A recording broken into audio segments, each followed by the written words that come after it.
Julius Caesar launched a large military campaign in Egypt in February 47 BC. Caesar's main goal in commanding an army of about 3,000 seasoned legionnaires was to oppose Ptolemy XIII and back Cleopatra VII in her claim to the throne.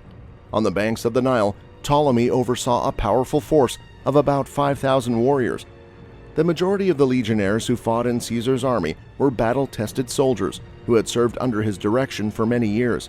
He also possessed a group of expert Roman cavalry and archers who together made up a powerful and adaptable battle force. Mithridates of Pergamon provided an additional 2,000 men and cavalry to their cause in order to reinforce Caesar's position. Mithridates' forces arrived by ship to rendezvous with Caesar's main army. Upon reaching the shores of Egypt, they quickly disembarked, organized themselves into formation, and awaited Caesar's arrival.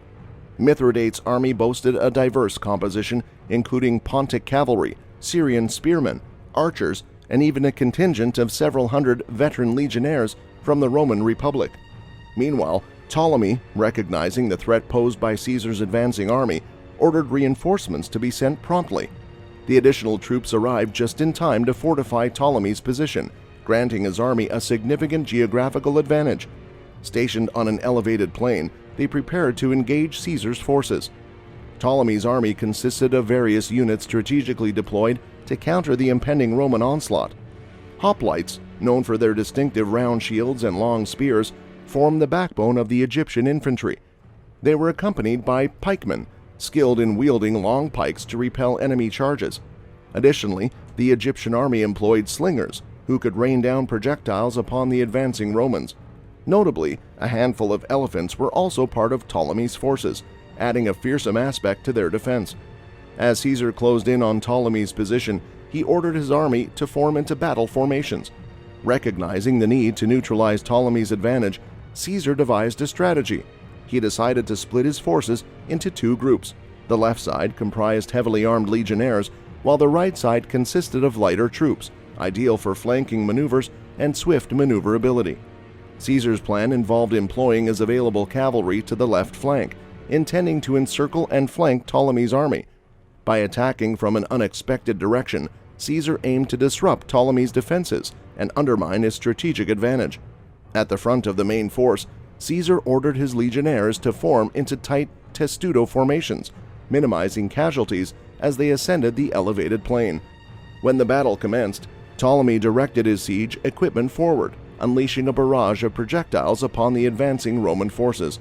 Undeterred, Caesar led a fierce cavalry charge, unleashing the full force of his mounted troops upon the Egyptian lines.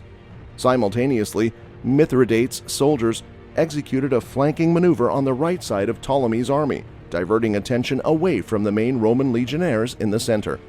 Caught off guard by the combined assault, the Egyptian army found themselves divided and overwhelmed. The concentrated Roman cavalry charge shattered their lines, disrupting their formation and causing panic to ensue. Sensing the opportunity to exploit their advantage, Caesar's forces pressed on relentlessly, coordinating their attacks to exploit the crumbling flanks of Ptolemy's army. In a desperate bid to regain control, Ptolemy's remaining troops rallied around the main phalanxes stationed at the center.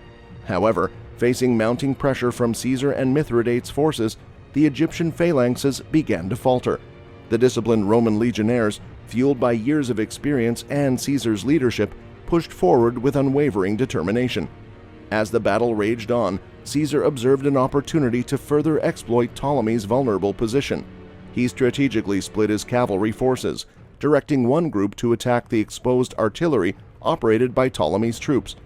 Meanwhile, Caesar himself led a portion of the cavalry around the left flank of the Egyptian army, aiming to strike them from the rear.